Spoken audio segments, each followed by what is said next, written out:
bahwa pernah ada masa di mana Eropa belajar dari dunia Islam? Di saat kastil-kastil gelap di Eropa dikuasai ketakutan, sebuah wilayah bernama Andalusia justru menjadi surga ilmu, musik, dan toleransi. Tapi, kenapa sejarah ini jarang dibahas? Siapa yang berusaha menguburnya? Dan mengapa rahasia kejayaan Islam di Andalusia begitu dirahasiakan dari buku-buku barat? Assalamualaikum warahmatullahi wabarakatuh, sahabat sejarah yang budiman. Selamat datang di Sejarah Islam Dunia.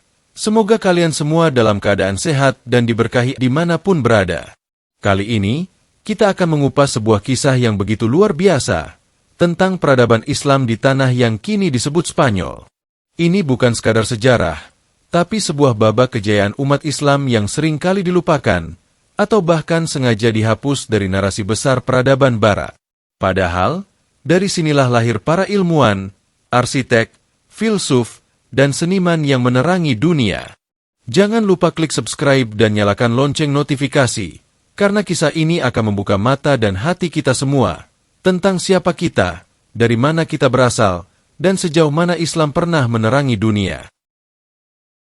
Ketika berbicara tentang sejarah kejayaan Islam, nama Andalusia selalu memiliki tempat istimewa dalam perjalanan peradaban manusia. Andalusia, wilayah yang kini kita kenal sebagai bagian dari Spanyol modern, bukan hanya sekadar wilayah geografis yang pernah dikuasai umat Islam, tetapi merupakan simbol dari ketinggian ilmu, seni, toleransi, dan kekuatan spiritual yang mengagumkan. Masuknya Islam ke daratan Eropa Barat dimulai pada tahun 711 M, ketika seorang jenderal muda keturunan Berber bernama Tariq bin Ziyad menyeberangi Selat Gibraltar bersama pasukannya. Ia membakar kapal-kapal mereka sebagai tanda tidak akan mundur, menyampaikan kalimat yang kelak menjadi legenda. Di belakang kita laut, di depan kita musuh. Kita tidak punya pilihan selain menang. Perjalanan ini tidak sekadar misi militer, tetapi juga awal dari transformasi sebuah wilayah yang sebelumnya dikenal sebagai tanah penuh konflik, ketertinggalan, dan kemunduran menjadi pusat peradaban dunia.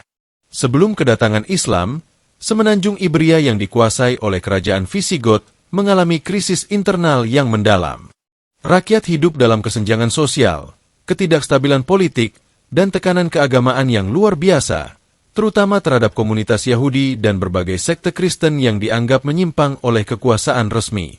Ketika pasukan Islam memasuki wilayah ini, mereka tidak hanya membawa senjata, tetapi juga semangat keadilan sosial, ilmu pengetahuan, dan tata kelola yang beradab. Dalam waktu relatif singkat, kekuasaan Islam menyebar ke hampir seluruh wilayah Spanyol dan Portugal hari ini, dan kota-kota seperti Toledo, Seville, dan terutama Cordoba tumbuh menjadi pusat peradaban yang belum pernah disaksikan Eropa sebelumnya. Islam di Andalusia tidak datang untuk merusak, tetapi membangun. Struktur pemerintahan diperkuat, sistem irigasi diperkenalkan, dan pertanian mulai berkembang pesat berkat pengetahuan botani yang dibawa dari timur. Cordoba, pada abad ke-10, menjadi kota terbesar dan terkaya di Eropa. Kota ini memiliki jalan-jalan beraspal, lampu penerangan malam, sistem air bersih, perpustakaan raksasa, rumah sakit, universitas, dan institusi riset yang menyaingi bahkan melampaui peradaban Baghdad maupun Konstantinopel saat itu. Penduduk dari berbagai agama dan latar belakang hidup berdampingan, Muslim, Kristen, dan Yahudi, dalam atmosfer multikultural yang jarang terjadi dalam sejarah Eropa. Tariq bin Ziyad tidak hanya membuka jalan bagi ekspansi wilayah, tetapi juga membuka gerbang bagi pembentukan masyarakat baru yang jauh lebih beradab. Seiring berkembangnya peradaban ini, tokoh-tokoh besar mulai bermunculan, dan jaringan pendidikan serta perdagangan pun terbentuk dengan sangat rapi dan luas. Pemerintah Islam Andalusia mendorong penerjemahan naskah-naskah Yunani dan Romawi kuno, mengembangkan ilmu matematika, astronomi, filsafat, dan kedokteran. Kejayaan awal ini bukan sekadar akibat dari kekuatan militer atau jumlah pasukan. Ia lahir dari kekuatan spiritual dan intelektual umat Islam yang membawa misi suci membebaskan manusia dari kegelapan dan ketertindasan. Masyarakat yang dibangun di Andalusia adalah cerminan dari cita-cita Al-Quran dalam membentuk tatanan sosial yang berkeadilan. Konsep rahmatan lil alamin benar-benar diwujudkan dalam tata kelola kehidupan di sana. Bahkan pada masa-masa awal pemerintahan, para pemimpin Islam di Andalusia sangat menekankan pentingnya pendidikan, hukum yang adil, dan pengembangan teknologi pertanian yang membantu kehidupan rakyat kecil. Islam tidak hanya menyebar lewat pedang, melainkan lewat keteladanan, pelayanan kepada masyarakat, dan semangat untuk membawa kebaikan dalam semua aspek kehidupan. Inilah mengapa Andalusia menjadi daya tarik bagi para ilmuwan, seniman, dan pedagang dari seluruh penjuru dunia. Namun, hal yang paling mencengangkan dari awal kejayaan ini adalah bagaimana ia seringkali dihapus atau disederhanakan dalam buku-buku sejarah Barat. Banyak generasi muda di Eropa bahkan tidak mengetahui bahwa fondasi dari kebangkitan ilmiah dan intelektual mereka berakar dari warisan Islam di Andalusia. Para orientalis seringkali mereduksi peran Muslim menjadi sekadar penjajah yang membawa kekerasan, padahal kenyataan sejarah berbicara sebaliknya. Andalusia adalah contoh sempurna tentang bagaimana Islam mampu menciptakan harmoni sosial, kemajuan peradaban, dan pencapaian ilmu pengetahuan dalam satu bingkai sejarah yang indah. Kisah Tariq bin Ziyad dan generasi awal Muslim di Andalusia harus dipelajari bukan hanya oleh umat Islam, tetapi oleh seluruh umat manusia, sebagai pelajaran bahwa dengan keimanan, kecerdasan, dan visi yang benar, dunia bisa berubah secara total. Cordoba menjadi jantung dari peradaban Islam di Eropa. Di masa kejayaannya, kota ini tidak hanya menjadi pusat kekuasaan, melainkan juga pusat intelektual dunia.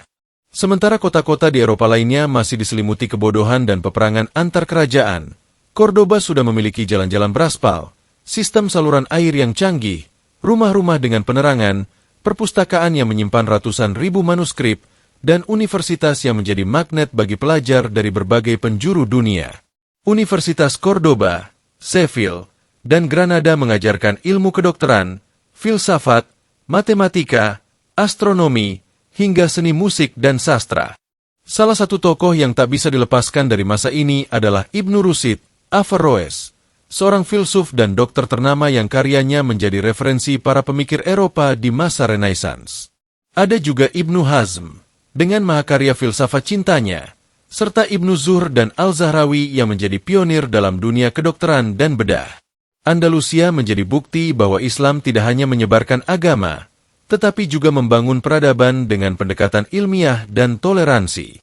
Penerjemahan karya-karya ilmiah dari Yunani, Persia, dan India ke dalam bahasa Arab, lalu diterjemahkan kembali ke Latin, menjadi jalur utama bagaimana Eropa kembali bangkit dari abad kegelapannya.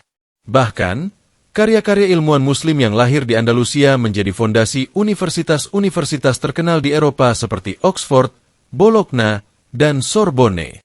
Di pasar-pasar Cordoba, bukan hanya kain dan rempah yang diperdagangkan, tetapi juga ide dan ilmu pengetahuan. Inilah yang seringkali tidak dibahas dalam buku-buku sejarah Barat, karena mengakui bahwa akar dari peradaban Eropa modern sebagian besar bersumber dari peradaban Islam di Andalusia berarti juga mengakui kontribusi besar Islam dalam membentuk dunia yang kita kenal hari ini. Namun kenyataannya, banyak ilmu, teknologi, dan filosofi yang diklaim oleh Barat berasal dari kebudayaan mereka sendiri sebenarnya merupakan warisan dari ilmuwan dan pemikir Muslim di Andalusia. Andalusia bukan hanya pusat keilmuan dan kebudayaan, tetapi juga menjadi simbol bagaimana peradaban bisa hidup berdampingan dalam harmoni. Selama ratusan tahun, umat Muslim, Yahudi, dan Kristen hidup dalam satu tatanan sosial yang berlandaskan toleransi dan saling menghargai. Di bawah pemerintahan Islam, masyarakat diberi kebebasan untuk menjalankan ibadahnya masing-masing. Sinagoga berdiri berdampingan dengan masjid dan gereja. Para pemeluk agama lain dikenai jizyah, pajak perlindungan, tetapi diberi hak penuh untuk mengelola urusan agamanya sendiri, memiliki pengadilan internal, serta mendapat perlindungan hukum dari penguasa Muslim. Hal ini merupakan pencapaian yang luar biasa jika dibandingkan dengan Eropa pada masa yang sama, di mana perbedaan keyakinan seringkali berujung pada penganiayaan dan pembantaian. Di Andalusia, justru banyak kaum Yahudi yang menjadi ilmuwan, penerjemah, dan pejabat tinggi pemerintahan Islam, karena keahlian dan kecendekiawanannya dihargai tanpa melihat latar belakang agama. Begitu juga kaum Nasrani yang hidup damai dan berkontribusi dalam dunia kesenian, arsitektur, hingga administrasi pemerintahan. Ini adalah bukti bahwa Islam, ketika dipegang dalam semangat keilmuan dan rahmatan lil alamin, mampu menciptakan tatanan masyarakat yang inklusif dan adil. Tentu saja, toleransi ini tidak datang begitu saja, tetapi dibangun atas dasar prinsip-prinsip syariat yang memuliakan ilmu dan menghormati sesama manusia. Tradisi debat ilmiah antara ulama Muslim dengan cendekiawan Kristen atau Yahudi berlangsung di forum-forum terbuka, bukan untuk memperdebatkan siapa yang paling benar, melainkan untuk saling memahami dan memperkaya pengetahuan. Sebuah model keberagaman yang bahkan di zaman modern sekalipun masih sulit dicapai. Sayangnya, seiring berjalannya waktu, kisah toleransi ini mulai terhapus dari catatan sejarah resmi Barat, digantikan dengan narasi tentang perang, konflik, dan pengusiran. Padahal, selama lebih dari 7 abad, Andalusia menunjukkan bahwa pluralisme sejati bisa diwujudkan ketika nilai-nilai spiritual dipadukan dengan keadaban ilmu dan penghargaan terhadap perbedaan. Sayangnya, tidak ada kejayaan yang abadi jika tidak dijaga dengan kesatuan dan visi yang kokoh. Begitu pula yang terjadi di Andalusia. Di balik kemegahan dan kemajuan yang dicapai, perlahan-lahan muncul benih-benih perpecahan dari dalam tubuh umat Islam sendiri. Kekuasaan yang dulunya bersatu dalam tangan para khalifah, mulai terpecah menjadi kerajaan-kerajaan kecil atau dikenal sebagai muluk et-tawaif, para penguasa daerah yang saling bersaing dan bahkan saling bersekutu dengan musuh demi mempertahankan kekuasaan pribadi. Perpecahan ini membuka celah besar bagi kerajaan-kerajaan Kristen di utara semenanjung Ibria, seperti Castile, Aragon, dan Leon, untuk mulai menggempur satu persatu wilayah kekuasaan Muslim.